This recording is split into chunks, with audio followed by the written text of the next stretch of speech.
उपयोगिता, वफादारी और दरबारी साजिशों की कहानी कह रही है कांग्रेस के राज्यसभा प्रत्याशियों की सूची। कपिल सिब्बल तो अंतर्यामी निकले, वहीं पवन खेड़ा की तपस्या में रह गई कमी। कुछ दांत पीस रहे, कुछ भागने की तैयारी में, तो कुछ अपनी दरबारी सूझबूझ पर इतरा रहे। नमस्कार, आजाद सिपाही के विशेष में आपका स्वागत है। मैं हूं राकेश सिंह। देश में राज्यसभा चुनाव को लेकर गहमा गहमी तेज हो चुकी है। अपने संख्या बल के हिसाब से भाजपा और कांग्रेस समेत अन्य क्षेत्रीय पार्टियों ने भी करीब करीब अपने उम्मीदवारों के नाम जारी कर दिए हैं। सूची जारी होने से पूर्व तमाम तरह के कयास लगाए गए, अटकलबाजियां होती रहीं। दल भी अपने समर्पित और प्रतिबद्ध अनुभवी कार्यकर्ताओं को यह दिलासा दिलाते रहे कि उनका नाम आलाकमान को भेज दिया गया है और उम्मीद की जा रही है कि उन्हें ही टिकट मिलेगा। हफ्ता 10 दिन तक नेता सूची की तरफ टकटकी लगाए रहते हैं। जैसी ही सूची आती है, उसे लेकर तरह तरह के मंतव्य सामने आने लगते हैं। इस बार भी यही हो रहा है। ऐसे तो सभी दलों की सूची जारी हो चुकी है, लेकिन सबसे ज्यादा चर्चा कांग्रेस उम्मीदवारों के नामों को लेकर हो रही है। राज्यसभा जाना समर्पित कार्यकर्ताओं के लिए गर्व की बात होती है। ये एक ऐसा सुनहरा मौका होता है जिसका लाभ लेना हर समर्पित और प्रतिबद्ध नेता चाहता है। उनकी इच्छा होती है कि वो राज्यसभा में जाकर अपने राज्य विशेष की समस्याओं की तरफ सरकार का ध्यान आकृष्ट कराकर समाधान निकलवा सके। जाहिर है, जब समर्पित और प्रतिबद्ध कार्यकर्ताओं के नाम सूची में नहीं होंगे तो उन्हें निराशा होगी और जिन दलों में ऐसे लोगों को तरजीह मिलेगी उनकी प्रशंसा लोग करेंगे ही। राज्यसभा उम्मीदवारों की सूची जारी होते ही भाजपा के नेताओं कार्यकर्ताओं में देश स्तर पर उत्साह देखा जा रहा है। प्रशंसा इसलिए हो रही है कि सूची में स्थानीय नेताओं को तरजीह दी गई है। वहीं दूसरी तरफ कांग्रेस की सूची सामने आते ही कांग्रेस के प्रतिबद्ध नेताओं कार्यकर्ताओं का दर्द छलकने लगा है। कांग्रेस की सूची में कुछ अपवाद को छोड़कर ज्यादातर वैसे लोगों को तरजीह दी गई है जो दिल्ली में रहकर आलाकमान के इर्द गिर्द दरबार लगाते हैं, जिनकी सबसे बड़ी विशेषता चाटुकारिता और परिक्रमा है।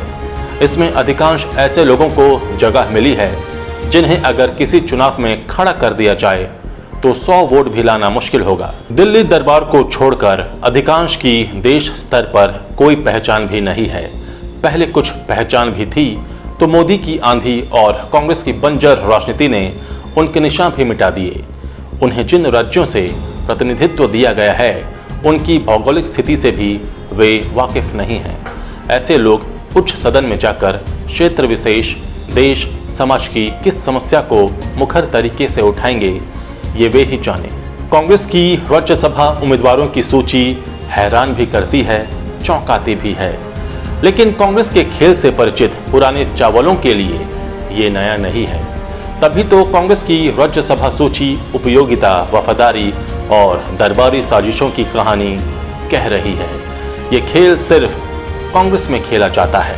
ऐसे लोगों को राज्यसभा में भेजकर कांग्रेस क्या संदेश देना चाहती है? राजनीति का कौन सा बिरवा रोपना चाहती है? उच्च सदन में संख्या बल बढ़ाकर उसे क्या कुछ हासिल होने वाला है?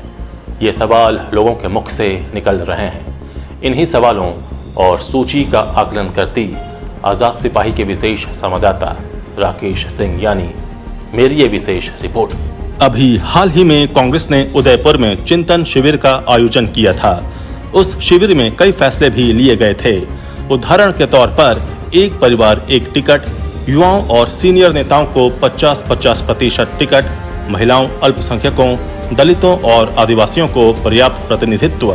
इन फैसलों को सुनकर अपने दिल में कांग्रेस को समेटे समर्पित कार्यकर्ताओं को लगा कि शायद समय के थपेड़ों के साथ आलाकमान ने चेता और सामान्य कार्यकर्ताओं के दिन फिरने वाले हैं।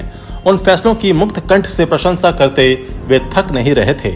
उन्होंने सपना पाल लिया कि चिंतन शिविर के बाद जब भी किसी चुनाव में टिकट देने की बात होगी, वैसे लोगों को मौका मिलेगा जिन्होंने अपने खून पसीने से पार्टी को सींचा है, जिनके खून का एक एक कतरा पार्टी को समर्पित है। लेकिन ये क्या?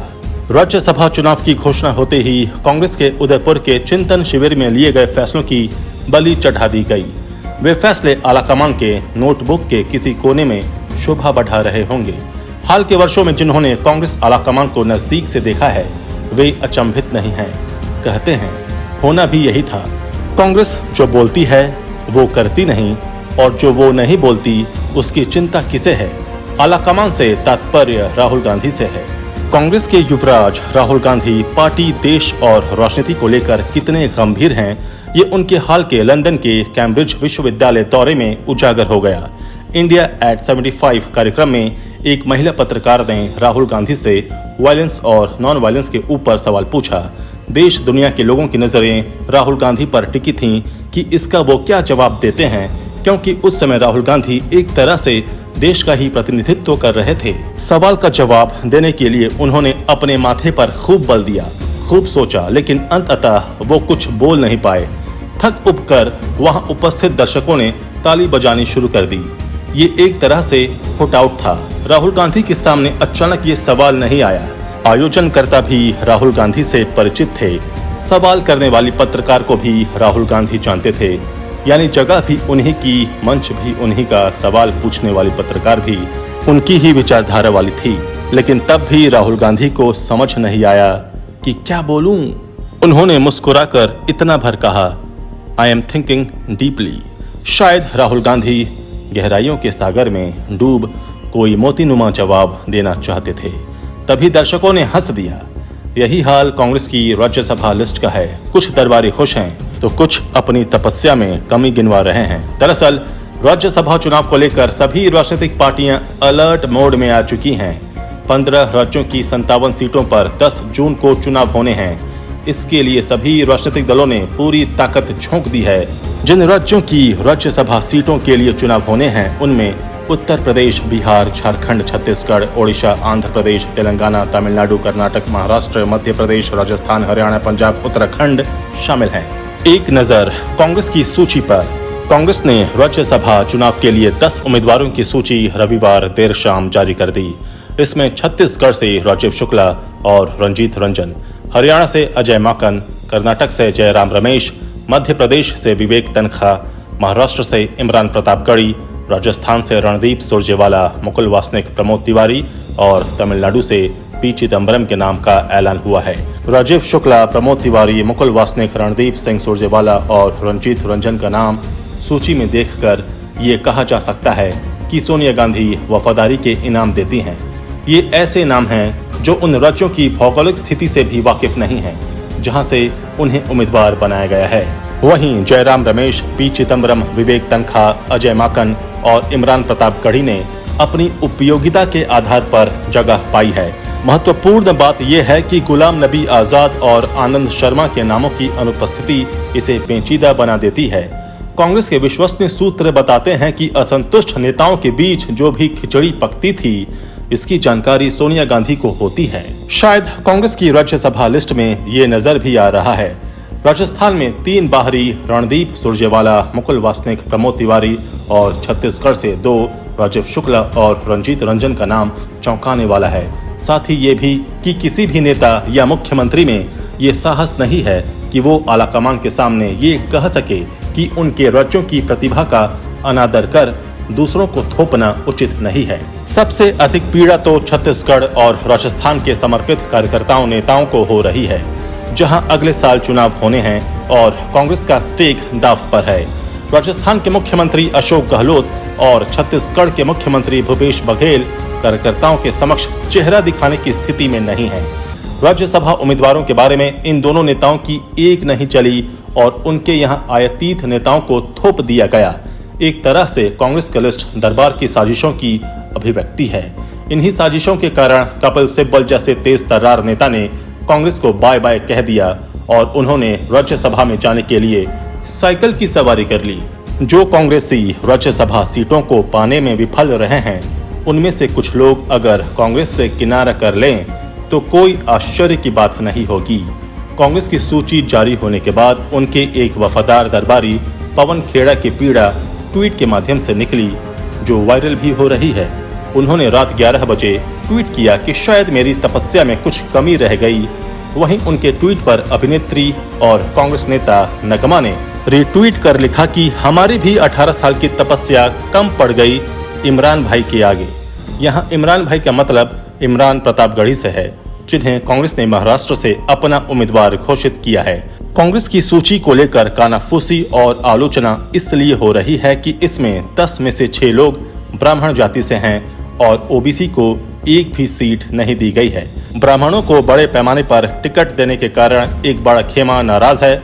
इस बीच कांग्रेस के वरिष्ठ नेता एच.एन. चंद्रशेखर ने व्यक्तिगत कारणों का हवाला देते हुए पार्टी की कर्नाटक इकाई से इस्तीफा दे दिया है। जानकारों का कहना है कि चंद्रशेखर राज्यसभा टिकट के लिए इच्छुक थे और पार्टी की ओर से इनकार के बाद उन्होंने अलग होने का फैसला लिया।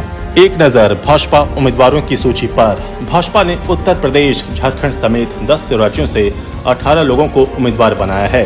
इस सूची में सबसे ज्यादा 6 उम्मीदवार उत्तर प्रदेश से हैं। पार्टी ने मध्य प्रदेश से कविता पाटीदार, कर्नाटक से निर्मला सीतारमण और जग्गेश, महाराष्ट्र से पीयूष गोयल और अनिल सुखदेव राव बोंडे, राजस्थान से घनश्याम तिवारी, उत्तर प्रदेश से लक्ष्मीकांत वाजपेयी, सुरेंद्र सिंह नागर, राधा मोहन अग्रवाल, बाबूराम निषाद, दर्शना सिंह और संगीता यादव, उत्तराखंड में डॉक्टर कल्पना सैनी, बिहार में सतीश चंद्र दुबे और शंभू शरण पटेल, हरियाणा से कृष्णलाल पंवार और झारखंड से आदित्य साहू को अपना उम्मीदवार बनाया गया है। कांग्रेस की सूची में जहां बाहरी लोगों को टिकट देने की होड़ दिखी, वहीं भाजपा ने स्थानीय और समर्पित नेताओं को बढ़ावा देने का बड़ा दिल दिखाया है।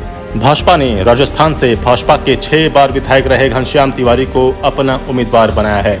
झारखंड से भी भाजपा ने वहां के जमीनी नेता आदित्य साहू को टिकट देकर कार्यकर्ताओं का मान बढ़ाया है। वहीं पार्टी ने उत्तर प्रदेश के पूर्व प्रदेश अध्यक्ष लक्ष्मीकांत वाजपेयी का वनवास खत्म किया है। वाजपेयी ने 2014 के लोकसभा चुनाव में अहम भूमिका निभाई थी और लगातार संगठन की कमान संभाल रहे थे। वहीं गोरखपुर के विधायक रहे राधा मोहन अग्रवाल भी राज्यसभा के उम्मीदवार बनाए गए हैं। वो गोरखपुर शहर से लगातार 4 बार विधायक रह चुके हैं। उन्होंने 2022 के विधानसभा चुनाव में सीएम योगी आदित्यनाथ के लिए सदर सीट छोड़ी थी।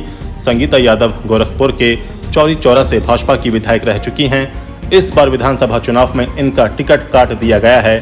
दर्शना सिंह चंदौली की रहने वाली हैं। अभी वो महिला मोर्चा की राष्ट्रीय उपाध्यक्ष हैं। उन्हें एमए मध्यकालीन इतिहास में पूर्वांचल विश्वविद्यालय के कुलपति से गोल्ड मेडल भी मिल चुका है। भाजपा की विचारधारा से प्रेरित होकर 2008 से संगठन में सक्रिय हुई।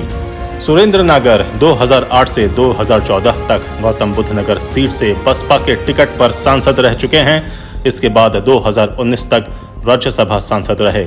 इसके बाद उन्होंने भाजपा ज्वाइन कर ली थी। भाजपा ने विधानसभा चुनाव में उन्हें स्टार प्रचारक भी बनाया था। बाबूराम निषाद योगी सरकार के पहले कार्यकाल में पिछड़ा वर्ग वित्त विकास निगम के अध्यक्ष थे। उन्हें राज्य मंत्री का दर्जा दिया गया था। वो संगठन में भी प्रदेश उपाध्यक्ष की भूमिका निभा चुके हैं। बताते चलें कि भाजपा ने अभी उत्तर प्रदेश के सिर्फ 6 सीटों पर ही प्रत्याशी घोषित किए हैं। यूपी की 7 राज्यसभा सीटों के लिए बीजेपी के पास पूर्ण बहुमत है। 8वीं सीट पर भी बीजेपी प्रत्याशी उतारेगी, जबकि सपा ने सिर्फ 3 प्रत्याशी ही अभी तक घोषित किए हैं। समाजवादी पार्टी गठबंधन के पास 3 प्रत्याशियों को जिताने के लिए ही बहुमत है।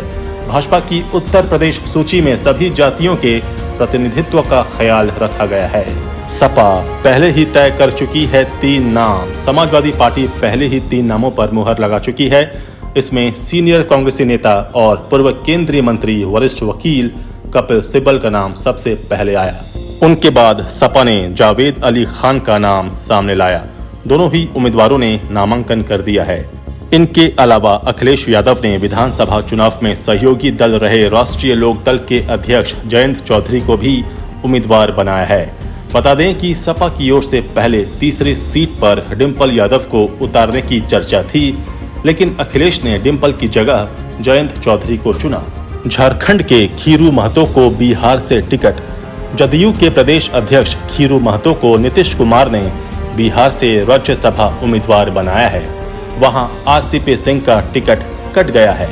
खीरू महतो ईमानदार राजनेता हैं और जदयू के प्रति समर्पित भी। उन्हें टिकट देकर जदयू ने झारखंड में पार्टी को जीवित रखने की कोशिश की है।